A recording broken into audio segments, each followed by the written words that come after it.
Movie பார்த்தேன். Thillana Mohanambal cinema பார்த்தேன். அப்போ பார்த்ததுலேருந்து எனக்கு பத்மினி மேமும் சோபனா மேமோட பெரிய ஃபேன் மேம். ஓகே. நானும் அந்த மாதிரி ஒரு பெரிய ஆர்டிஸ்ட் லைட்டாக உங்ககிட்ட அந்த சாயலும் இருக்குமா? ஸோ அந்த டைகர் வருது. ஆனால் அந்த குழந்தைய பார்க்குது, ஐயோ என் குழந்தை பசிக்குதா, நான் அம்மா இருக்கேன்ல போயிட்டு வந்துடுறேன் அப்படின்னு அந்த குழந்தைய விட்டுட்டு போகுது. திருப்பி அது அப்படியே தேடிட்டுருக்கு. மான் இல்லை, மரமெல்லாம் என்ன பண்ணாங்கன்னு தெரியல, எங்கேயுமே வாட்டரும் இல்லை, நான் என்ன பண்ணுவேன்?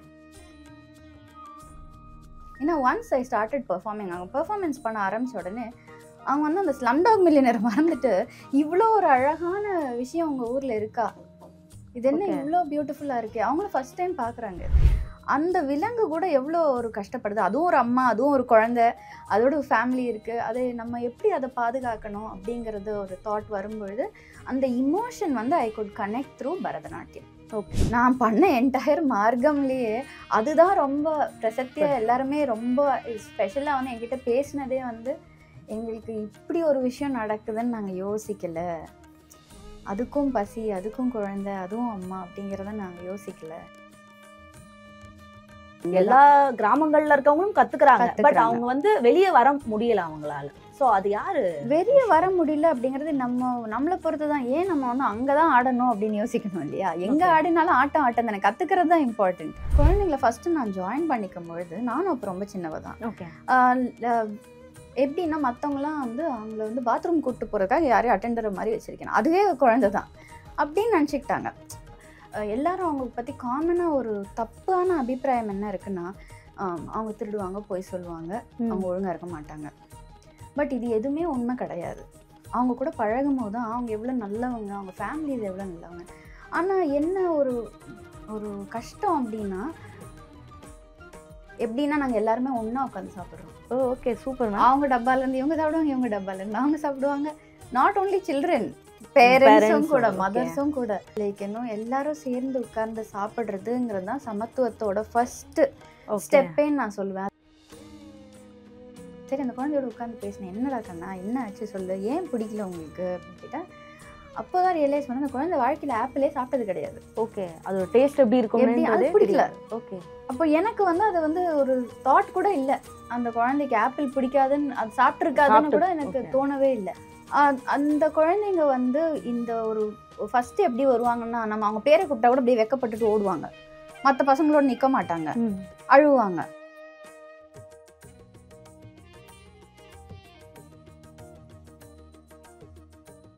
Hello all, this is Madhumitha from Dear Women. நடன கலைகள்லேயே முன்னோடியாக இருக்கக்கூடிய கலை தான் பரதக்கலை. அப்படிப்பட்ட பரதக்கலையை தனது உயிர் மூச்சியாக கொண்டு இருக்கக்கூடிய பரத குரு டாக்டர் சத்யா அவங்க தான் இன்னைக்கு நம்ம கூட ஜாயின் பண்ணியிருக்காங்க. அண்ட் அவங்க கிட்ட பரதக்கலை பற்றி நிறைய விஷயங்கள் கேட்டு தெரிஞ்சுக்க போகிறோம். ஸோ வெயிட் பண்ணாமல் செக்மெண்ட்குள்ளே போயிடலாம் வாங்க. வணக்கம் மேம். வணக்கம். எப்படி இருக்கீங்க மேம்? நல்லா இருக்கேன், தேங்க்யூ. பார்க்கவே ரொம்ப அழகாக லட்சணமாக இருக்கீங்க. தேங்க்யூம்மா, தேங்க்யூ. ஓகே, ஃபஸ்ட்டு நான் ஸ்டார்ட் பண்ணணும்னு நினைக்கிறது வந்து உங்களோட ஜேர்னி பற்றி தெரிஞ்சுக்கணும்னு ஆசைப்பட்றேன். ஸோ எந்த ஏஜில் வந்து நீங்கள் ஸ்டார்ட் பண்ணீங்க மேம் பரதக்கலையை? நான் ஒரு 6 வயசுலேருந்து, அதாவது எங்கள் ஸ்கூல்லலாம் அது ஒரு மேண்டேட்ரியாக இருந்தது அப்போது. ஸோ பாட்டு, டான்ஸ் எல்லாமே. ஸோ அப்படி ஸ்டார்ட் பண்ணது தான். ஆனால் ஒரு 11 வயசில் எனக்கு வந்து ஒரு மூவி பார்த்தேன், தில்லானா மோகனாம்பாள் சினிமா பார்த்தேன். அப்போ பார்த்ததுலேருந்து எனக்கு பத்மினி மேமும் சோபனா மேமோட பெரிய ஃபேன் மேம். ஓகே. நானும் அந்த மாதிரி ஒரு பெரிய ஆர்டிஸ்ட் ஆகணும். லைட்டாக உங்ககிட்ட அந்த சாயலும் இருக்குமா? தேங்க்யூ. அண்ட் அது கண்டிப்பாக நான் வந்து ஒரு முடிவு பண்ணிட்டேன், எனக்கு இந்த பரதநாட்டியம் தான் எனக்கு வேணும். ஓகே. பெரிய வகையில் இந்த நல்லபடியாக கற்றுக்கணும் அப்படின்ட்டு. அப்போ என்னோடய அத்தை வந்து ரொம்ப என்கரேஜிங்காக கண்டிப்பாக ஆயிடலாமா அப்படின்னு சொன்னாங்க. நான் இங்கே தாம்பரத்தில் ஒரு நான் சினிமா பார்த்தது கடலூரில். ஓகே. எப்படியெல்லாம் எனக்கு ஒன்றும் தெரியாது, ஆனால் எப்படியாவது இந்த நாட்டியத்தை கற்றுக்கணும் அப்படின்றது சின்ன பிள்ளைலேருந்தே எனக்கு ஒரு பெரிய ஆர்வம் இருந்தது. ஓகே. நீங்கள் பிறந்து வளர்ந்தது எல்லாமே சென்னை தானா? ஆமாம், எல்லாமே சென்னை தான். பிறந்து வளர்ந்தது படித்தது எல்லாமே சென்னை தான். ப்ராப்பர் தாம்பரம் பொண்ணு. ஓ, ஓகே. அப்போ வந்து தமிழ்நாட்டு பொண்ணு. ஆமாம். அப்புறம் ஹைதராபாத் எப்படி மேம்?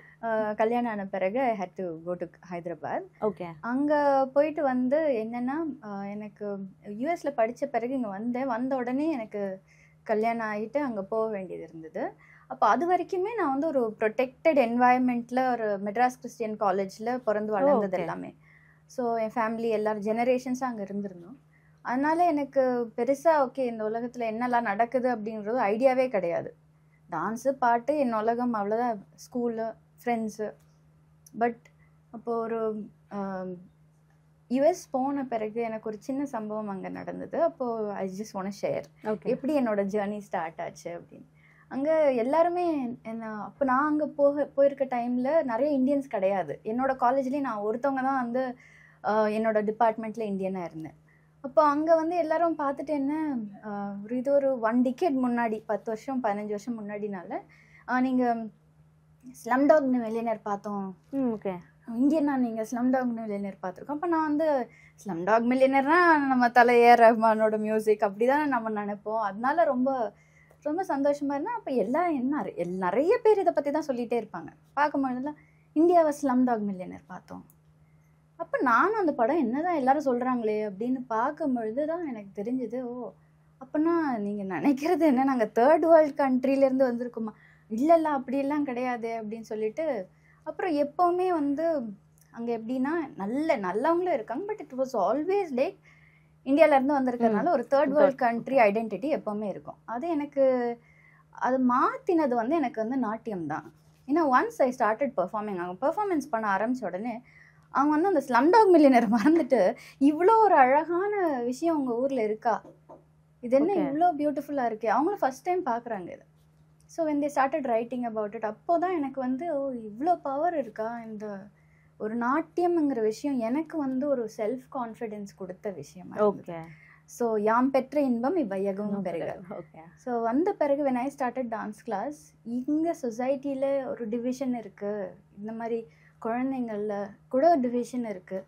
அந்த குழந்தைங்களை எப்படி கொண்டு வர்றது, அப்போ எனக்கு ஹெல்ப் பண்ண நாட்டியம் குழந்தைங்களுக்கும் ஹெல்ப் ஆகணும் அப்படிங்கிறதுக்கு தான் ஸ்டார்ட் பண்ணேன். ஓகே. ரொம்ப சின்ன வயசுல குரு ஆயிட்டீங்களோ? ஆமாம், எஸ். என்னோட அரங்கேற்றம் முடிஞ்ச பிறகு ஐ ஸ்டார்டட் டீச்சிங். ஸோ அரங்கேற்றம் எப்போ நடந்தது? இட் வாஸ் வே பேக், ஒரு 20 years back. Okay. So 20 years பேக்லேயே வந்து நீங்கள் வந்து குரு ஆயிட்டீங்க. ஸோ இப்போ என்னெல்லாம் பண்ணிட்டு இருக்கீங்க மேம்? சாத்விகா ஸ்கூலை பற்றி மெயினாக சொல்லுங்கள், அதில் நீங்கள் என்னெல்லாம் பண்ணிட்டு இருக்கீங்கன்றதை சொல்லுங்கள் ma'am. Okay. I am also like என்னோட பேசிக் குவாலிஃபிகேஷன், எஜுகேஷனல் குவாலிஃபிகேஷன், நான் வந்து பிஹெச்டி பண்ணியிருக்கேன். அது டோட்டலா டிஃபரெண்ட் இல்லையா? இதுல இருந்து எல்லாருமே பரதநாட்டியத்துல நினைப்பாங்க. But I have done my PhD in sustainable development and wild life conservation. எனக்கு வந்து எம்சிசி மெட்ராஸ் கிறிஸ்டியன் காலேஜ் வந்து ஒரு ஸ்க்ரப் ஜங்கிள், அங்கேயே பிறந்து வளர்ந்ததுனால எனக்கு என்வாயன்மெண்ட், அப்புறம் இந்த ஃபாரஸ்ட், அது மாதிரி ஆர்வம், பகுதி, விலங்குகள், அது மேல ஆர்வம் எனக்கு ரொம்ப சின்ன பிள்ளைல இருந்தே ஜாஸ்தி.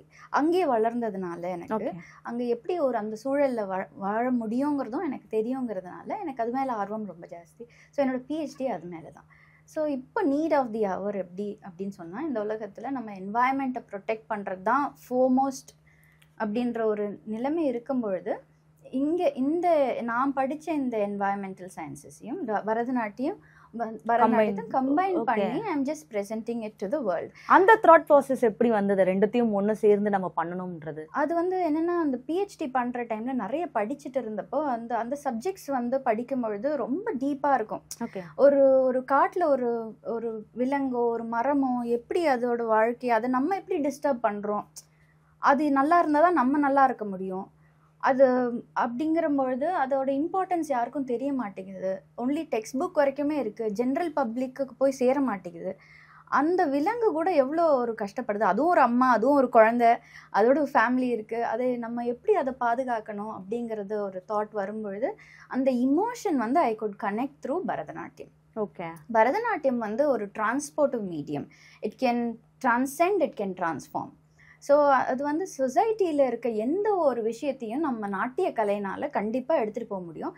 இது வந்து ஒரு விஷுவல் ஆர்ட் ஃபார்ம்னால அந்த ரீச் டு தி ஆடியன்ஸும் ரொம்ப ரொம்ப சக்ஸஸ்ஃபுல்லாக இருக்குது.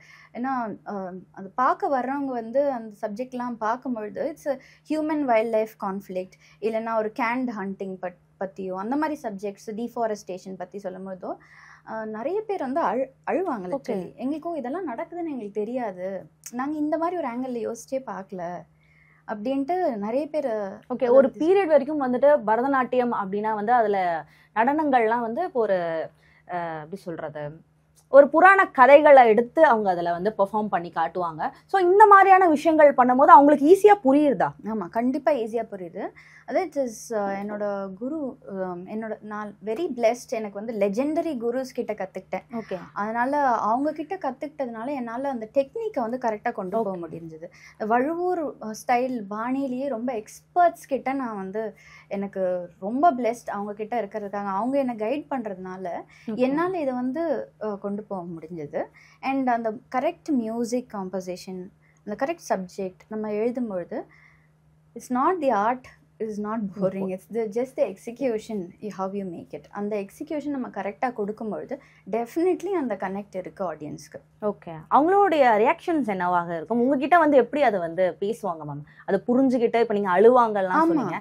ஸோ உங்ககிட்ட அதை எப்படி கன்வே பண்ணுவாங்க? கண்டிப்பாக. ஏன்னா வந்து இந்த ஹியூமன் வைல்ட் லைஃப் கான்ஃப்ளிக்ட்ன்ற ஒரு சப்ஜெக்ட் வந்து ஒரு சீட்டாவை பற்றி பண்ணேன். அது வந்து உத்தராகண்டில் ஒரு நடந்த இன்சிடெண்ட். ஆக்சுவலி அங்கே என்னென்னா, அந்த ஒரு ஸ்கூல் டீச்சர் வந்து 40 சிறுத்தை புலியை கொல்ல வேண்டிய சூழ்நிலை வந்தது. ஏன்னா அது வந்து எல்லா மனுஷங்களையும் அட்டாக் பண்ணிட்டு இருந்தது, குழந்தைங்களை அட்டாக் பண்ணிட்டு இருந்தது.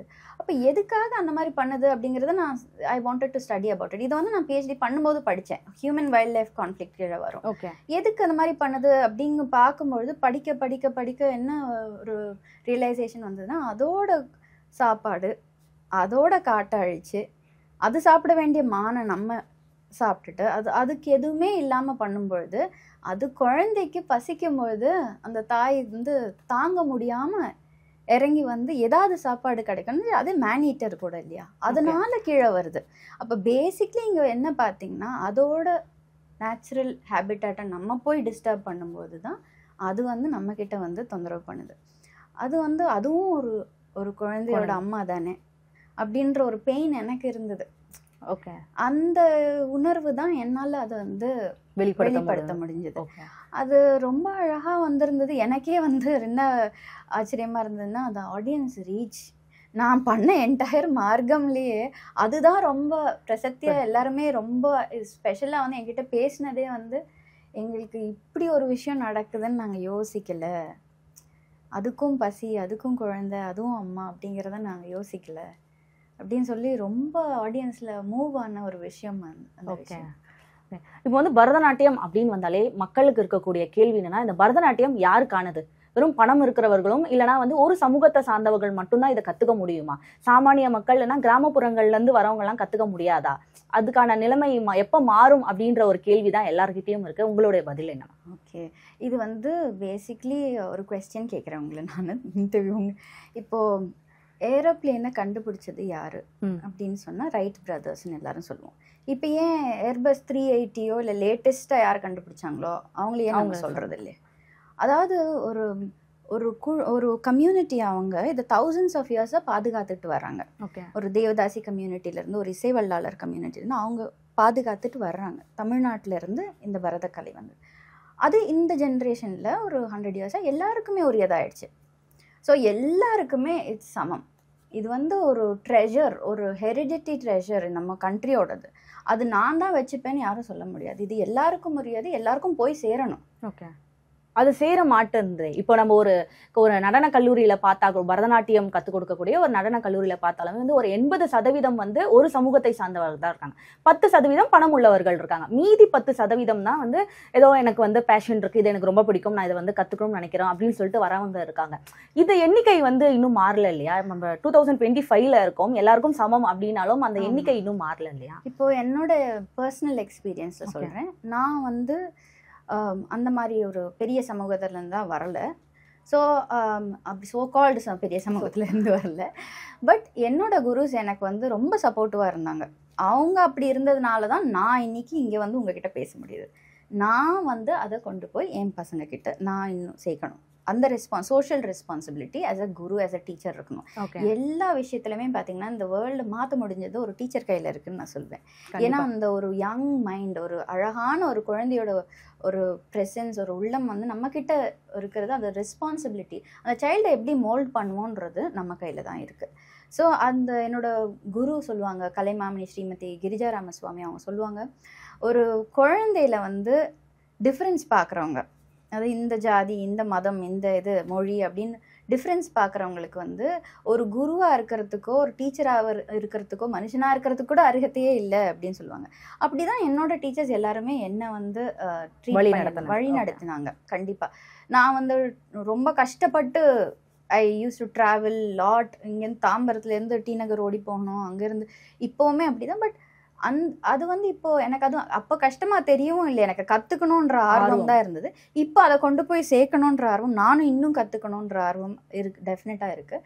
அது வந்து இப்போ ரீச் பண்ணணும்னு என்ன மாதிரி யாரெல்லாம் கற்றுக்கிட்டாங்களோ அவங்க வந்து இதை கொண்டு போய் சொசைட்டிக்கு சேர்க்க வேண்டியது எங்களோட ரொம்ப முக்கியமான கடமைன்னு நான் நினைப்பேன். ஓகே, இப்போ சாத்விகா ஸ்கூல்ல படிக்கிற மாணவர்களை பத்தி சொல்லுங்க. அவங்க எப்படிப்பட்ட மாணவர்கள், அதை பத்தி சொல்லுங்க. இப்போ என்னோட டான்ஸ் கிளாஸ் ஸ்பெசிஃபிக்லி புவர் சில்ட்ரனுக்கோ இல்லை இப்போ ஸ்பெசிஃபிக்லி ரிச் சில்ட்ரனுக்கோ ஆகலை. எல்லா ஒரு கவர்மெண்ட் ஹாலில் நான் ஃபர்ஸ்ட் ஸ்டார்ட் பண்ணேன். ஒரு 13 வருஷத்துக்கு முன்னாடி என்னோட ஃபர்ஸ்ட் பிரான்ச் ஸ்டார்ட் பண்ணேன். அப்போ என்னென்னா கவர்மெண்ட் ஹாலில் இருந்தேன்னா எல்லா வர்க்கத்து குழந்தைங்களும் அங்கே வர ஆரம்பித்தாங்க. ஸோ என்ன நினச்சேன்னா இது வந்து ஓகே, இந்த கம்யூனிட்டியில் நம்ம எடுக்கும் பொழுது இப்போ ஒரு 2 பிரான்ச்சஸ் இருக்குது எனக்கு. ஒன்று வந்து ஒரு கேட்டட் கம்யூனிட்டியில், அங்கே வந்து I don't have to do charity in a gated community. But இங்கே வந்து my fee structure will be so much so that everybody can afford. அப்படி இல்லை, அஃபோர்ட் பண்ண முடியல அப்படின்னா பரவாயில்ல, அவங்க என்ன நிஜமாக அந்த பேக்ரவுண்ட் நம்ம தெரிஞ்சுக்கணும். ஸோ யாருக்கெல்லாம் முடியலையோ அவங்க வந்து டெஃபினட்டாக ஃப்ரீயாக வந்து அவங்களோட எஜுகேஷன் கிடையாது, இன்ட்ரெஸ்ட். அதே மாதிரி சப்போஸ் ஒரு குழந்தை வருது, அந்த குழந்தைக்கு வந்து ஒரு அண்டர் ப்ரிவிலேஜ் பேக்ரவுண்ட்லேருந்து வர்ற குழந்தைங்கள பற்றி எக்ஸாம்பிள் எடுத்துக்கிறேன். அந்த குழந்தைங்கள வந்து ஜாயின் பண்ணிக்கும் போது குழந்தை எல்லாருக்கும் குழந்தை தானே, அப்படி தானே நம்ம எடுத்துப்போம்.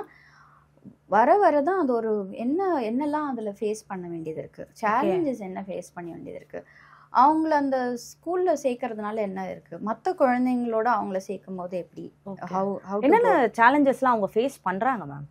அது பேசிக்லி வந்து சுயமரியாதை அப்படிங்கிற அந்த ஒரு கஷ்டம் அவங்களுக்கு ரொம்ப இருக்குது. Identity crisis. சரி, என்னன்னா அந்த குழந்தைங்கள ஃபஸ்ட்டு நான் ஜாயின் பண்ணிக்கும் பொழுது நானும் அப்போ ரொம்ப சின்னவ தான். எப்படின்னா மற்றவங்களாம் வந்து அவங்கள வந்து பாத்ரூம் கூப்பிட்டு போகிறதுக்காக யாரையும் அட்டெண்டர் மாதிரி வச்சுருக்கேன், அதுவே குழந்தை தான் அப்படின்னு நினச்சிக்கிட்டாங்க, மற்ற குழந்தைங்களுக்கு ஹெல்ப் பண்ணுறதுக்கு அப்படின்ற மாதிரி. அப்போது எனக்கு ஏன் இப்படி பண்ணுறாங்க, ஏன்னா எனக்கு இதில் எக்ஸ்போஷர் இப்போ தான் ஃபஸ்ட் டைம் எனக்கு இப்படிலாம் நடக்குது அப்படின்ற மாதிரி ஒரு அப்போ தான் எனக்கு தெரிய வருது. ஓகே, அப்போது நான் ஏன் இப்படி பண்ணுறாங்க. இப்போ எங்கள் வீட்டில் பார்த்தீங்கன்னா எங்கள் அப்பா வந்து காலேஜ் பிரின்சிபலாக இருந்தாலும் வாட்ச்மேன் இருந்தாலும் ஐயான்னு தான் கூப்பிடுவாங்க, நாங்கள் எல்லாரையும் அங்கிள்னு தான் கூப்பிடுவோம். எனக்கு அப்படி ஒரு சூழ்நிலையில் நான் வளர்ந்ததுனால இது ஏன் இப்படி பார்க்குறாங்க, ஏன் இப்படி டிஃப்ரெண்ட்டாக சொல்கிறாங்க அப்படின்ற ஒரு குவெஸ்டின் இருந்தது. அதுக்கப்புறம் வர பார்த்திங்கன்னா அந்த குழந்தைங்க எப்படின்னா ஃபஸ்ட்டு அடவு சொல்லி கொடுக்கறதுக்கே அவங்களுக்கு மற்ற குழந்தைங்களோட நிறைய டைம் எடுத்தது. ஓகே, ரொம்ப நிறைய டைம் எடுக்கும். அப்போ அவங்க வந்து இது வந்து தெலுங்குல கேட்பாங்க, 1 2 3 கூட நம்ம தெலுங்குல கேட்பாங்க. ஓகே, ஸோ எனக்கு அப்போ நான் தெலுங்கு கற்றுக்கிட்டா தான் அந்த குழந்தைங்களோட கம்யூனிகேட் பண்ண முடியும். எதுக்கு அந்த மாதிரி பண்ணணும்னா அந்த குழந்தைங்க வந்து ரொம்ப ரொம்ப நல்ல குழந்தைங்க, நல்ல எல்லாரும் அவங்க பற்றி காமனாக ஒரு தப்பான அபிப்பிராயம் என்ன இருக்குன்னா அவங்க திருடுவாங்க, பொய் சொல்லுவாங்க, அவங்க ஒழுங்காக இருக்க மாட்டாங்க. பட் இது எதுவுமே உண்மை கிடையாது. அவங்க கூட பழகும் போது தான் அவங்க எவ்வளோ நல்லவங்க, அவங்க ஃபேமிலிஸ் எவ்வளோ நல்லவங்க. ஆனால் என்ன ஒரு கஷ்டம் அப்படின்னா அது வந்து அந்த குழந்தைங்களை வந்து மார்ஜினலைஸ் பண்ணுறது ரொம்ப காமன். பட் எனக்கு என்ன ஒரு பிளெஸிங் அப்படின்னா அந்த 14 இயர்ஸ் ஜேர்னியில் என்னோட ஸ்டூடெண்ட்ஸோட பேரண்ட்ஸ் எல்லாருமே எனக்கு ரொம்ப சப்போர்ட்டிவ். மதர்ஸ் எனக்கு ரொம்ப சப்போர்ட்டிவ் ஆகிட்டாங்க. ஓகே, இந்த டீச்சர் ஏதோ பண்ணுறாங்க, என்வாயன்மெண்ட் பற்றி சொல்லி கொடுக்குறாங்க, பசங்களுக்கு நல்லா சொல்லி தராங்க, அந்த இது எனக்கு நம்பிக்கை அவங்களுக்கு கொடுக்க வேண்டியது இருந்தது. அதுக்கப்புறம் ஓகே, இவங்க அந்த புவர் சில்ட்ரன் கூட ஏதோ ஒரு ரீசனுக்காக தான் நம்மளும் சப்போர்ட் பண்ணலாம், நம்மளும் நல்லா இருக்கலாம் அந்த குழந்தைங்க கிட்ட அப்படின்னு இப்போ வந்து ஒரு ஃபேமிலி மாதிரி நாங்கள் எல்லாருமே இப்போ எப்படின்னா இந்த ரொம்ப பெரிய ஒரு கம்யூனிட்டிலேருந்து வர்றவங்களும் இவங்களும் அதே வீட்டில் வேலை செய்கிறவங்க. இப்போ பார்த்தீங்கன்னா நார்மலாக ஒரு அநியாயம் என்ன நடக்கும்னா வீட்டில் வேலை செய்கிறவங்களுக்கு வந்து சாப்பாடு கொடுக்கும்போது கூட அந்த சிங்க் பக்கத்தில் வச்சிருவாங்க. ஆமாம், அவங்களுக்குன்னு ஒரு தட்டு ஒரு கிளாஸ் தனியாக ஒதுக்கி வச்சிருவாங்க. இப்போ வந்து இவ்வளோ வருஷம் கழிச்சு இந்த hard work and like consistency, persistence, patience எப்படின்னா நாங்கள் எல்லாருமே ஒன்றா உட்காந்து சாப்பிட்றோம். Okay, super. அவங்க டப்பாலேருந்து இவங்க சாப்பிடுவாங்க, இவங்க டப்பாலேருந்து அவங்க சாப்பிடுவாங்க. நாட் ஓன்லி சில்ட்ரன், பேரண்ட்ஸும் கூட, மதர்ஸும் கூட. ஏன்னா எங்களுக்கு லாங் ஹவர்ஸ் ஆஃப் ஒர்க்கிங் இருக்கும், வீக்கெண்ட்ஸில் அந்த மாதிரிலாம் மார்னிங் டில் நைட் ஒர்க் பண்ணுவோம். ஸோ அப்படி இருக்கும்பொழுது லைக் இன்னும் எல்லாரும் சேர்ந்து உட்கார்ந்து சாப்பிட்றதுங்கிறது தான் சமத்துவத்தோட ஃபஸ்ட்டு ஸ்டெப்பேன்னு நான் சொல்லுவேன். அது மோஸ்ட் இம்பார்ட்டன்ட் ஸ்டெப். அந்த டைனிங் டேபிளில் தான் நீங்கள் யாரை ரெஸ்பெக்ட் பண்ணுறீங்க, ஈக்குவலாக ட்ரீட் பண்ணுறீங்களா அப்படிங்கிறது தெரியணும். அந்த குழந்தையோட கண்ணில் ஒரு ஸ்பார்க் இருக்கும், எங்கள் அம்மா அப்பாவை நல்லா ட்ரீட் பண்ணுறாங்க. அந்த கான்ஃபிடென்ஸ் அந்த குழந்தைக்கு ஃபஸ்ட்டு வர ஆரம்பிச்சிடுச்சுனாவே அந்த குழந்தை வந்து நல்லா படிக்க ஆரம்பிக்கும். அப்போ அந்த டான்ஸ் பிடிக்க ஆரம்பிக்கும். ஃபஸ்ட்டு டான்ஸ் பிடிச்சி தான் வருவாங்க. ஆனால் என்னென்னா அதுக்கு நல்லா சாப்பிடணும். ஃபஸ்ட்டு கவர்மெண்ட் ஹாஸ்டலில் இருக்க வரைக்கும் அந்த குழந்தைக்கு நல்ல சாப்பாடு எல்லாமே இருக்கும், மல்டிவைட்டமின் டேப்லெட்லேருந்து. ஆனால் அந்த குழந்தை ஹாஸ்டல்லேருந்து வெளியில் வந்த பிறகு அங்கே தான் பிரச்சனையே ஆரம்பிக்கும். என்ன, நான் ரொட்டீனாக இந்த குழந்தைங்களுக்கு ஒரு கம்ப்ளீட் பிளட் பிக்சர் பண்ணுவேன். ஏன்னா வந்து அவ்வளோ ஆடும்பொழுது அவங்களுக்கு அனீமியா ரொம்ப நிறைய குழந்தைங்க, நிறைய இல்லை எல்லா குழந்தைங்ககிட்டையுமே இருக்கிறது அனீமியாவில் ரொம்ப சஃபர் பண்ணுவாங்க இந்த குழந்தைங்க. அது வந்து பிக்கெஸ்ட் சேலஞ்ச் வந்து ஃபுட்டு தான் நான் சொல்லுவேன். ஏன்னா அவங்களுக்கு வந்து ஒரு காரம், ஒரு எண்ணெய் ஊற்றி ஒரு சாதம் அப்படி சாப்பிட்டுட்டு ஓடுறதுல தான் அவ்வளோதான் அவங்களுக்கு இருக்கும். அவ்வளோதான், ஒரு 10-11 பேர் இருக்க வீட்டில் அவ்வளோதான் இருக்கும் அவங்களுக்கு. ஆனால் அவங்க நல்லா சாப்பிட வைக்கணும். இப்போ டாக்டர்கிட்ட கூப்பிட்டு போனால் என்ன சொல்கிறாங்க, டாக்டர் வந்து ப்ரோக்ராமா நீங்கள் வந்து இது பண்ணிங்கன்னா, இந்த மில்க் ஷேக் ஒரு ரெசிபி கொடுத்தாங்க, ஒரு எக்ஸாம்பிள் சொல்கிறேன், இது பண்ணிட்டீங்கன்னா இன்னும் ஒரு 3 monthஸில் இந்த குழந்தைய தேத்திடலாம் அப்படின்னு. சரி, நானும் வந்து ஒரு ஆப்பிள் மில்க் ஷேக் ரெசிபி பண்ணி எடுத்துகிட்டு போகிறேன், ரிலீஜியஸாக எடுத்துகிட்டு போகிறேன். அந்த குழந்தை வந்து அது சாப்பிட மாட்டேன்னு அடம். நான் நல்லா தான்மா இருக்குது. ஒரு பாயிண்ட்டுக்கு மேலே எனக்கும் என்ன பண்ணுறதுன்னு தெரியல. சரி, அந்த குழந்தையோட உட்காந்து பேசினேன், என்னடா கண்ணா என்ன ஆச்சு சொல்லு, ஏன் பிடிக்கல உங்களுக்கு அப்படின்னு கேட்டால், அப்போ தான் ரியலைஸ் பண்ண அந்த குழந்தை வாழ்க்கையில் ஆப்பிளே சாப்பிட்டது கிடையாது. ஓகே, அதோட டேஸ்ட் எப்படி இருக்கும் அது பிடிக்கல. ஓகே, அப்போ எனக்கு வந்து அது வந்து ஒரு தாட் கூட இல்லை, அந்த குழந்தைக்கு ஆப்பிள் பிடிக்காதுன்னு, அது சாப்பிட்ருக்காதுன்னு கூட எனக்கு தோணவே இல்லை. ஏன்னா நம்மளுக்கு வந்து ஒரு நார்மலாக கிடைக்கிறது கூட அவங்களுக்கு வந்து லக்ஸரி. இன்னமும் அந்த நிலைமை இருக்கு. அதையும் தாண்டி இந்த குழந்தைங்கள ஓகே சாதாரணமாக ஏதோ ஒரு கோவிலில் ஆட வைக்கிறது அந்த மாதிரி கிடையாது. ஒரு அரங்கேற்றம் லெவல் டாப் மோஸ்ட் ஆர்டிஸ்டோட ஒர்க் பண்ணுறோம் நாங்கள், மியூசிஷியன்ஸ் கூட. அந்த லெவலுக்கு அவங்கள கொண்டு வரணும் அப்படின்னா எல்லாமே அவங்களோட உட்காந்து பேசணும். சும்மாவே அவங்கள வந்து இல்லை அவங்க அப்படிதான் அவங்க ஒன்றும் பண்ண மாட்டாங்க அப்படின்னு சொல்கிறது கிடையாது. அவங்களுக்கு மென்டரிங், ஒரு படித்தவங்க ஒரு சோஷியலி ரெஸ்பான்சிபிளாக இருந்து ஒன்று சிம்பிள், அவங்க வீட்டில் வேலை செய்கிறவங்களோட குழந்தைங்களே நல்லா இருக்கியாம்மா, நல்லா சாப்பிட்றியா, நல்லா படிச்சியா, எல்லா வசதியும் அது ஒரு சின்ன ரெஸ்பான்சிபிலிட்டி எல்லாருமே எடுத்துக்கிட்டாவே டெஃபினட்டாக எல்லாம் வரும். அப்போ நம்ம தேர்ட் வேர்ல்டு கண்ட்ரியாக இருக்க தேவையில்லை, அப்போ தான் ஃபர்ஸ்ட் வேர்ல்டு கண்ட்ரியாக நம்ம போவோம். நம்ம ஒரு கம்யூனிட்டியாக, ஒரு இந்தியன் சொசைட்டியாக கம்ப்ளீட்டாக நம்ம வந்து டிரான்ஸ்ஃபார்ம் ஆனாதான் நமக்குமே செல்ஃப் ரெஸ்பெக்ட் உலகத்தில் இருக்கும். அது வந்து கண்டிப்பாக இந்த மாதிரி குழந்தைங்கள நம்ம மென்டோர் பண்ணுறது தான் இருக்குது. கவர்மெண்ட்டே பார்த்துக்கோங்க இவங்க இப்படி தான் அப்படின்லாம் கிடையாது. நம்மளும் சோஷியல் ரெஸ்பான்சிபிலிட்டி எடுத்துக்கணும்.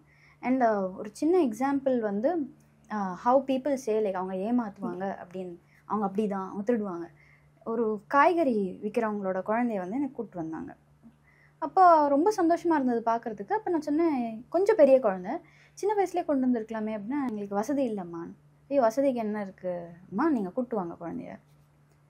அப்புறம் குழந்தை ஸ்டார்ட் பண்ணிட்டு ஒரு மாதம் கழித்து வர்றாங்க. வந்துட்டு மடித்து அப்படியே ஈரமாக காசு எடுத்துகிட்டு வந்து என்கிட்ட அப்படியே கொடுத்து, அம்மா என்கிட்ட இதான் இவ்வளோ தான் இருக்குது, நீங்கள் எடுத்துக்கோங்க. இல்லைம்மா நான் சொல்லலை, எங்கள் குழந்தைய படிக்க வைக்கிறதே எனக்கு பெரிய விஷயம். இது வந்து எனக்கு இஷ்டம்னால நான் நல்ல குழந்தை, அது எனக்கு ரொம்ப சந்தோஷம் நீங்கள் குழந்தைய அனுப்புறது அப்படின்னா. இல்லைம்மா, என்னால் நீங்கள் நஷ்டமாயிடக்கூடாது, என்னால் நீங்கள் நஷ்டமாயிடக்கூடாது. அந்த பெரிய மனசு யாருக்கு இருக்கோ அவங்கள பார்த்து எல்லாரும் வந்து அவங்க இப்படி அவங்க அப்படின்னு சொன்னால் அது வந்து ரொம்ப தப்பு. ஸோ எல்லா சமூகத்துலேயும் நல்லவங்க இருக்காங்க, கெட்டவங்களும் இருக்காங்க. So it's a very common thing. But ஒரு ஸ்பெசிஃபிக் இன்னும் பணம் இல்லைன்னா இன்னொரு தாழ்த்தப்பட்ட சமுதாயத்துலேருந்து வந்திருந்தா அவங்கள வந்து ஒரு டேக் பண்ணுறதுங்கிறது ரொம்ப தப்பு. ஒரு ஜென்ரேஷன் ட்ராமாவை பார்க்கணும். அதை பார்க்காம எப்போவும் அவங்க வீட்டில் பண்ணுறவங்களே எல்லாம் எது பண்ணாலும் அதை ஒரு பூத கண்ணாடி வச்சு அவங்க இப்படி பண்ணிட்டாங்க அப்படின்னு எல்லார் வீட்லையும் எல்லாம் நடக்குது. அதை பார்க்காம அவங்கள மாத்திரமே எப்பவும் குத்தம் சொல்கிறது ரொம்ப தப்பு. ஸோ டான்ஸ் அப்படிங்கிறது எப்படி ஹெல்ப் ஆகுது இந்த குழந்தைங்களுக்கு அப்படின்னு சொன்னால், இந்த குழந்தைங்க வந்து செல்ஃப் ரெஸ்பெக்ட், டிக்னிட்டி, அந்த டிரான்ஸ்ஃபர்மேஷன் வேணும். Government is giving education. ஆனால் ஒரு பாயிண்ட்க்கு அப்புறம் ஸ்கூலுக்கு அப்புறம் அவங்கள நம்ம இப்போ எங்கள் டான்ஸ் ஸ்கூல்லனா நானே அந்த குழந்தைங்கள எஜுகேஷன் அவங்க என்ன படிக்கணும்னு ஆசைப்படுறாங்களோ என்னால் முடிஞ்ச அளவுக்கு I will do my. Okay, dance மட்டும் இல்லாமல் அவங்களோட எஜுகேஷனுக்கு ஃபுட்டு எல்லாமே நம்ம பார்த்துக்க வேண்டியது வரும். அந்த குழந்தைங்க வந்து இந்த ஒரு ஃபர்ஸ்ட் எப்படி வருவாங்கன்னா, நம்ம அவங்க பேரை கூப்பிட்டா கூட அப்படியே வெக்கப்பட்டுட்டு ஓடுவாங்க. மற்ற பசங்களோட நிற்க மாட்டாங்க, அழுவாங்க. ஆனால் பிடிக்கும், மறுபடியும் அதே டோர் கிட்ட வந்து நின்றுட்டு இருப்பாங்க. பிடிக்கும் எனக்கு டான்ஸு, எனக்கு கற்றுக்கணும், ஆனால் எனக்கு உள்ளே வர்றது எப்படின்னு எனக்கு தெரியல. அப்போ கொஞ்சம் கொஞ்சமாக அந்த குழந்தைகிட்ட பேசி சிரித்து எல்லாரையும், மற்ற குழந்தைங்களோட சப்போர்ட்டும் வேணும், மற்ற குழந்தைங்களும் நம்ம புரிய வைக்கணும். கண்ணா இவங்க எல்லாருமே நம்ம ஃப்ரெண்ட்ஸு. அப்போ டீச்சர் நல்லா இருந்தால் அவங்க பசங்களும் நல்லா இருப்பாங்க அந்த குழந்தைகிட்ட. அது சும்மா அதை பின்னாடி ஆட வைக்கிறது கிடையாது. அந்த குழந்தைங்களையும் வந்து நம்ம நார்மலைஸ் பண்ணணும், நம்ம ஃப்ரெண்ட்ஸு அப்படின்னு சொல்லிட்டு. அப்போது அவங்களுக்கு ஒரு கான்ஃபிடென்ஸ் வரும். ஒரு 10 ப்ரோக்ராம் பண்ண பிறகு பார்த்தீங்கன்னா இதே குழந்தைங்க ஒரு கேரட் ஸ்டிக் அப்ரோச் மாதிரி, நீ போய் படிச்சினா ஸ்கூலில் நான் வந்து உனக்கு அரங்கேற்றம் பண்ணுவேன் அப்படின்னு சொன்ன குழந்தைங்க அதுக்காக ஸ்கூலுக்கு போனாங்க. ஆனால் இப்போ இன்னைக்கு ப்ரொஃபஷனல் ஆர்டிஸ்டாக அவங்கள எல்லாரும் கூப்பிடுறாங்க. இன்னும் எனக்கு ப்ரோக்ராம்ஸ் புக் பண்ணும்பொழுது உங்கள் சீனியர் ஸ்டூடெண்ட்ஸ் அனுப்புகிறீங்களா அப்படின்னு நிறைய கம்பெனிஸ்லேருந்து, எனக்கு டான்ஸ் கம்பெனிஸ்லேருந்து வந்து கேட்பாங்க. ஸோ அது ஒரு இப்போ அரங்கேற்றம் அப்படின்னு வரும்போது அண்டர் ப்ரிவிலேஜ்லேருந்து வரவங்களுக்குலாம் அது எப்படி மேம் நீங்கள் பண்ணுறீங்க? அது வந்து அகைன் குருவோட சொந்த இது இருக்கணும். இப்போ அரங்கேற்றம் அப்படின்றது வந்து, ஏன்னா இப்போ ரொம்ப எக்ஸ்பென்சிவ் அஃபேர்ஸ் ஆயிடுச்சு. இப்போ கல்யாணம் மாதிரி தான்ப்பா. இப்போ வந்து கல்யாணம் வந்து நீங்க ரெஜிஸ்டர் பண்ணாலும் கல்யாணம் தான், பெருசா பண்ணாலும் how you wanted to to. அரங்கேற்றம் ட்ரைனிங் இஸ் இம்பார்ட்டன்ட். வெதர் நீங்கள் கோவிலில் பண்ணுறீங்களோ, சபாவில் பண்ணுறீங்களோ, பெரிய இதில் பண்ணுறோம், அந்த ட்ரைனிங் தான் மோஸ்ட் இம்பார்ட்டன்ட் ஃபோக்கஸ். பட் நம்ம வந்து அது ட்ரெடிஷ்னல் வேலை பண்ணும்போது கண்டிப்பாக இட்ஸ் எக்ஸ்பென்சிவ் தான். அப்போ அந்த இதில் வந்து நம்ம குரூப்பாக பண்ணால், எனக்கு வந்து குரூப்பில் பண்ணுறேன்னா அது பட்ஜெட் கம்மியாகும். இன்னொரு வே என்னென்னா, அந்த ரொம்ப அண்டர் ப்ரிவிலேஜில் இருக்க குழந்தைங்கள குரு தான் கண்டிப்பாக பார்த்துக்கணும். ஓகே, அது வந்து என்னோட பர்சனல் தாட். நம்மளே பண்ணணும் கண்டிப்பாக. இது வந்து நம்மளோட சோஷியல் ரெஸ்பான்சிபிலிட்டி கண்டிப்பாக. ஓகே. இப்போ நிறைய பேர் வந்து அரங்கேற்றம் பண்ண முடியாம பாதியிலே ஸ்டாப் பண்ணிடுறாங்க. ஸோ அதுக்கப்புறம் அரங்கேற்றம் பண்ணாமலும் நெக்ஸ்ட் ஸ்டேஜ்க்கு போகலாமா மேம்? இப்போ நிறைய சர்டிஃபிகேஷன் எக்ஸாம்ஸ் வந்துடுச்சு. அப்போ வந்து எப்படின்னா, இந்த சர்டிஃபிகேட் எக்ஸாம்ஸ்லாம் அவ்வளோ இது இல்லை. அப்போ அரங்கேற்றம் பண்ணாதான், அரங்கேற்றம் பண்ணுறதுங்கிறது ரொம்ப இம்பார்ட்டண்ட் என்னை பொறுத்த வரைக்கும். ஏன்னா அந்த பர்டிகுலர் செட் ஆஃப் அந்த ரெப்பிட்டோர் நம்ம ஒரு மார்க்கம் ப்ராக்டிஸ் பண்ணுறது, ஒரு லைவ் ஆர்கெஸ்ட்ராக்கு ஆடுறதுங்கிறது ரொம்ப இம்பார்ட்டண்ட் அந்த ஃபீல்டில், ஒரு ப்ரொஃபஷனல் செட்டிங்க்கு. பட் இப்போ வந்து நிறைய சர்டிஃபிகேஷன் எக்ஸாம்ஸும் வந்துருச்சு. சர்டிஃபிகேஷன் நிறைய பேர் இப்போ எப்படின்னா, எங்களுக்கு வேண்டாம், நாட் ஓன்லி மணி, டைம் கூட ஸ்பெண்ட் பண்ண முடியாது அவ்வளோ எங்களால். இப்போ குழந்தைங்களுக்கு இப்போ நிறைய வந்துருச்சு இல்லையா. இப்போ பணக்கார குழந்தைங்களாம் நிறைய ஆக்டிவிட்டீஸில் இருப்பாங்க. அது வந்து அவங்களால அந்த அளவுக்கு டைம் ஸ்பெண்ட் பண்ண முடியாது. அவங்க என்ன பண்ணுவாங்கன்னா, I will go for certification exams அப்படின்னு சொல்லி எக்ஸாம்ஸ்க்கு they'll prefer. அந்த சர்டிஃபிகேட்ஸும் it's professionally qualified. Okay. So அரங்கேற்றம்ன்றது வேணும்னா நம்ம பண்ணிக்கலாம், நம்மளால முடியலன்னா இட்ஸ் ஆப்ஷன். அதுக்காக நீங்க டான்சர் இல்லைன்ட்டு ஆகாது. டான்ஸ்ன்றது it's inside you, it cannot be just stamped by somebody. Okay. இப்போ சென்னை சிட்டியில் இருக்காங்க அப்படின்னா வந்து இங்கே நிறைய சபாக்கள் இருக்கு. அங்கே வந்து நம்ம வந்து டான்ஸ் பர்ஃபார்ம் பண்ணோம்னா நம்ம நிறைய பெரிய பெரிய ஆட்கள் கண்ணில் படலாம், நம்மளோட ஃபியூச்சர்ஸ் நல்லா இருக்கும்னு நினைப்பாங்க. இப்போ கிராமப்புறங்களில் வந்து பெரிய சபாக்கள்லாம் இருக்காது. அங்கேருந்து இங்கே வரணும், சென்னை சிட்டிக்கு வந்து அவங்க வந்து அரங்கேற்றம் பண்ணணும், ஆர் வந்து டான்ஸ் பர்ஃபார்ம் பண்ணோம்னா யார் இனிஷியேட் எடுக்கணும் மேம் மெயினாக? இப்போ பரதநாட்டியம் அப்படிங்கிறது ஆமாம் கொஞ்சம் சிட்டிஸ், இப்போ உலகத்திலேயே பார்த்தீங்கன்னா சென்னை தான் ஹப்பு. எல்லா கிராமங்கள்ல இருக்கவங்களும் கத்துக்கிறாங்க, பட் அவங்க வந்து வெளியே வர முடியல அவங்களால. ஸோ அது யாரு வெளியே வர முடியல அப்படிங்கிறது நம்மளை பொறுத்து தான். ஏன் நம்ம வந்து அங்கதான் ஆடணும் அப்படின்னு யோசிக்கணும் இல்லையா. எங்க ஆடினாலும் ஆட்டம் தானே, கத்துக்கிறது தான் இம்பார்ட்டன்ட். நம்ம எங்க ஒரு கோவில்ல ப்ரெசென்ட் பண்ணாலும் ஆட்டம் தான், ஸ்கூல்ல பண்ணாலும் நம்ம பண்றதை கரெக்டா பண்ணணும். அது ஏன் நம்ம ஒரு செட் ஆஃப் ஆடியன்ஸ்க்கு பண்ணாதான் அது அக்செப்டன்ஸ் நம்ம நினைக்கிறோம். அது நம்மளோட வியூவும் நம்ம மாத்திக்கணும். முடிஞ்சால் பண்ணலாம், ஓகே வெரி குட். அப்படி இல்லைன்னா அதுக்கு ஒன்றும் அது ஒன்றும் பெரிய ப்ராப்ளமே கிடையாது. ஓகே. ஸோ வந்து இப்போ கிராமப்புறங்கள்லையும் சபாக்கள்ல கோவில்கள்ல பண்ணாலும் நல்லதுன்றீங்க. கோவில்ல ஸ்கூல்ல பண்ணலாம், அங்க காமன் பிளேஸ் இருக்கும் அங்க பண்ணலாம். பட் எல்லாரோட மைண்ட் செட்டும் எப்படி இருக்குன்னா, இந்த மாதிரி சிட்டிக்குள்ள வந்து பண்ணாதான் பெரிய ஆட்கள் கண்ணில் பட்டு நம்ம இன்னும் ஒரு நெக்ஸ்ட் ஸ்டேஜ்க்கு போகலாம் அப்படின்ற ஒரு மைண்ட் செட்ல இருக்காங்க எல்லாரும். நடனத்தை கரெக்டா அந்த டெக்னிக்கை கத்துக்கிட்டீங்கன்னா அந்த கான்ஃபிடென்ஸ் வரும் இல்லையா. அப்ப நம்ம தான் பெரிய ஆள் நம்மளுக்கே தெரியும். ஓகே. அதனால யாருக்கும் நம்ம ப்ரூவ் பண்ண வேண்டாம் இல்லையா. Nobody has to prove to anybody. உங்ககிட்ட படிக்கிற பசங்களை பத்தி சொல்லுங்க மேம். அவங்க எங்கெங்கெல்லாம் பெர்ஃபார்ம் பண்ணிட்டு இருக்காங்க அண்ட் என்னெல்லாம் பண்ணிட்டு இருக்காங்கன்றத சொல்லுங்க. இப்போ வேர்ல்டு வைல்ட் லைஃப் ஃபண்ட் அப்படின்னு ஒரு பெரிய இன்டர்நேஷனல் ஆர்கனைசேஷன் இருக்கு ஃபார் நேச்சர் கன்சர்வேஷன். அங்கே I am a core volunteer and research ரைட்டர்னா. ஸோ அதில் வந்து என்னோட குழந்தைங்களை நிறைய இன்வால்வ் பண்ணியிருப்பேன். ஓகே. அண்ட் இப்போ அவங்களுக்கே ரொம்ப பிடிச்சி அவங்க நேச்சர் ஆக்டிவிட்டீஸில் இருப்பாங்க. இப்போது not only the poor children, rich kids, middle class kids எல்லாருமே வந்து they are very much into environmental conservation. அது அவங்க பார்ட் ஆஃப் தேர் கரிக்குலமாக கொண்டு வந்துட்டேன். ஸோ அதனால் அவங்களுக்கு அது ரொம்ப பிடிச்சிருக்கு.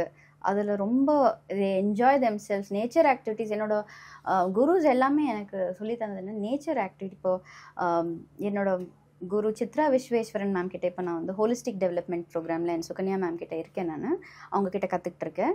ஸோ அவங்க எனக்கு வந்து ரொம்ப இம்பார்ட்டண்ட்டாக சொன்னது நேச்சர் எக்ஸ்பீரியன்ஸ் அண்ட் பரதநாட்டியம் எவ்வளோ இம்பார்ட்டண்ட். ஓகே, அது இருந்தால் தான் இந்த பரதநாட்டியம் நல்லா வரும் அப்படின்னு.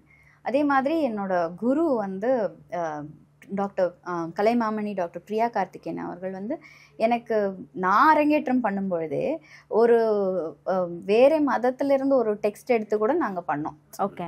ஸோ அந்த மாதிரி ஓப்பன்னஸ் இருக்குது. ஸோ இப்போ எங்கள் குழந்தைங்க எப்படி என்ன பண்ணுறாங்க அப்படின்னு பேசிக்லி பார்க்கணுன்னா இந்த மாதிரி ஐ இன்கார்பரேட் யாருக்கு என்ன வேணுங்கிறத பொறுத்து beyond the barriers of any thing. எந்த ரிலிஜன் இருந்தாலும் எந்த இது இருந்தாலும் அவங்களுக்கு என்ன அதுக்கேற்ற மாதிரி, but the basic traditional format is the same. அது நாங்கள் மாற்ற மாட்டேன். அதுக்கப்புறம் இந்த குழந்தைங்க வந்து என்வாயன்மெண்ட்டில் இன்வால்வ் ஆகியிருக்காங்க. அதில் வந்து டான்ஸ் ப்ரோக்ராம்ஸ் பண்ணுவாங்க. இன்னொன்று என்னென்னா we take them to science museums, planetariums, அதெல்லாம் கூட்டிகிட்டு போவேன் நான். ஓகே. ஸோ நான் along with my mother in law Guru Kamala நேமானியோட அவங்களோட தான் நான் இந்த ஸ்கூல் நடத்திட்டு வரேன். அவங்க first music and painting artist அவங்க.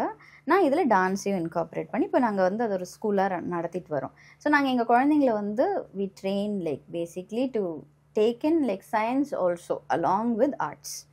அது வெரி இம்பார்ட்டண்ட். இப்போ பார்த்தீங்கன்னா சஸ்டைனபிள் டெவலப்மெண்ட் கோல்ஸில் இம்பார்ட்டண்ட் வந்து விமன் அண்ட் சில்ட்ரன் எம்பவர்மெண்ட்னு இருக்கும். அது எதுக்கு? For environmental protection.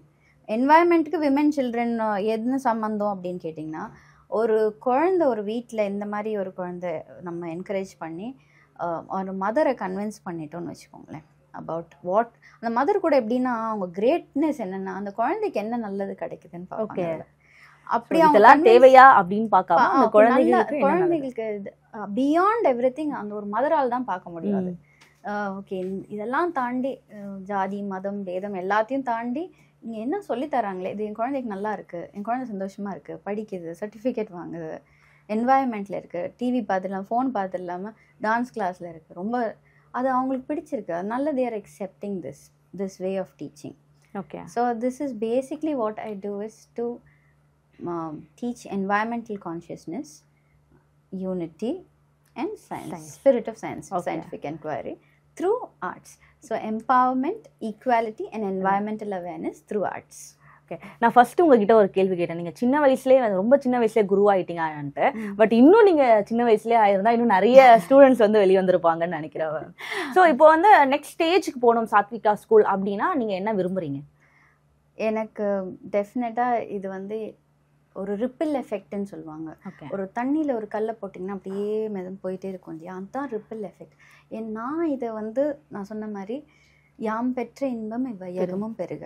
இந்த நாட்டியம்ங்கிறது ரொம்ப powerful medium to bring in arts. வந்து சோஷியல் அப்லிஃப்ட்மெண்ட்டுக்கு ரொம்ப இம்பார்ட்டன்ட். ஸோ எல்லாருக்கிட்டையும் இது போய் சேரணும். அதாவது நாட்டியம் அப்படிங்கிறது, பரதநாட்டியம்ங்கிறது எல்லாருக்கும் போய் சேரணும். ஒரு செட் ஆஃப் பீப்புளுக்கு மட்டும் நின்றுடாம எல்லாருக்கும் போய் சேரணும். அப்போதான் அந்த ஆர்ட்டும் சர்வைவ் ஆகும், நம்மளும் சர்வைவ். உங்களை மாதிரி ஆட்கள் இருக்கிறதுக்கு அது எல்லாருக்கும் காமனாக வந்து சேரும். தேங்க்யூ. என் குழந்தைங்களும் இப்போ I might not live long enough to see what happens 100 years later. But எனக்கு நம்பிக்கை என்னென்னா கண்டிப்பாக என்கிட்ட கற்றுக்கிற குழந்தைங்க, எங்ககிட்ட இருக்கிற குழந்தைங்க இந்த ஆர்ட்டை ஒரு பேரியர் இல்லாமல் சமத்துவத்தோட எல்லாருக்கிட்டையும் கொண்டு போய் சேர்ப்பாங்க. உங்ககிட்ட பேசினதுக்கு அப்புறம் தான் உங்க குழந்தைகள் கிட்ட வந்து எனக்கு பேசணுன்ற ஒரு ஆசை வந்திருக்கும். ஏன்னா நீங்க வார்த்தைக்கு வார்த்தை என்னோட குழந்தைகள் சொல்ல பார்த்தா அவங்க உங்களை எந்த அளவுக்கு பாக்குறாங்கன்றத தெரிஞ்சுக்கணும்னு ரொம்ப ஆசையா இருக்கு. நெக்ஸ்ட் டைம் கண்டிப்பா நம்ம அதை பண்றோம், ஹைதராபாத்லயே வந்து பண்றோம். தேங்க்யூ. ஓகே, இப்ப எல்லாருக்குமே வந்து பரதநாட்டியம் அப்படின்னா வந்து அந்த கண்ணு தான் பேசும். இப்ப நீங்க பேசும் போதே வந்து நான் உங்க கண்ணை மட்டும் தான் பாத்துக்கிட்டே இருக்கேன், அவ்வளவு அழகா இருக்கு. சோ எங்களுக்காக ஏதாச்சும் பண்ணி காட்ட முடியுமா மேம்? கண்டிப்பா. லைக் என்ன ஏதாவது நவரசமா இருக்கட்டும். ஓகே, ஒரு சின்ன எபிசோட் நான் சொன்னேன் இல்லையா, ஹியூமன் வைல்ட் லைஃப் கான்ஃப்ளிக்டில். அப்போ அந்த ஒரு டைகர் வந்து அந்த குழந்தைய எப்படி பார்த்துக்கிறது அப்படின்றது. ஸோ அந்த டைகர் வருது, ஆனால் அந்த குழந்தைய பார்க்குது, ஐயோ என் குழந்தை எனக்கு பசிக்குதா, நான் அம்மா இருக்கேன்ல போயிட்டு வந்துடுறேன் அப்படின்னு அந்த குழந்தைய விட்டுட்டு போகுது. திருப்பி அது அப்படியே தேடிட்டு இருக்கு. மான் இல்லை, மரமெல்லாம் என்ன பண்ணாங்கன்னு தெரியல, எங்கேயுமே வாட்டரும் இல்லை. நான் என்ன பண்ணுவேன்? ஐயோ, அங்கே என் குழந்தை பசியாக இருக்குமே, என்ன பண்ணுறது? திருப்பி போயிட்டு அந்த குழந்தைய பார்த்தா அந்த குழந்தை வந்து அம்மான்னு அழறது, பசிக்குது அந்த குழந்தைக்கு. அதை பிடிச்சிட்டு, ஐயோ நான் உன்னை என்ன பண்ணுறது, என்னால் எனக்கு ஒன்றும் கொடுக்க முடியலையே உனக்கு சொல்லிட்டு இரு, நான் அம்மா போய் திருப்பி பார்த்துட்டு வரேன்னு. அப்போ அது முடியாமல் அங்கே போகலாமா, அங்கே போனால் சாப்பாடு கிடைக்கலாம், ஆனால் மனுஷங்கள்லாம் என்ன எதாவது பண்ணுவாங்களே, குழந்தையும் என்னால் பார்க்க முடியல, அங்கேயும் போகணும், எனக்கு பயமாக இருக்குது, அந்த குழந்தை அழறதை என்னால் தாங்க முடியல, நான் இப்போவே வரேன் கண்ணா, நான் போயிட்டு வந்துடுறேன் அப்படி சொல்லிட்டு போகுது. அங்கே போயிட்டு அது வந்து பிடிக்கும்பொழுது, ஒரு ஆடை பிடிக்குது. அப்போ பார்த்தா எல்லாரும் வந்துடுறாங்க. அது அடிக்கிற அந்த சீன் வந்து சீரியஸா நான் ஃபர்ஸ்ட் கேட்டிருந்தேன், இது வந்து கன்வே ஆகுமா ஆடியன்ஸுக்கு அப்படின்னு சொல்லிட்டு. சூப்பரா உங்க கண்ணாலே வந்து அந்த எக்ஸ்பிரஷன் வந்து செம்மையா இருந்துச்சு ma'am. And thank you so much, எங்களுக்காக நிறைய விஷயங்கள் வந்து ஷேர் பண்ணிக்கிட்டீங்க. And thank you so much. Thank you.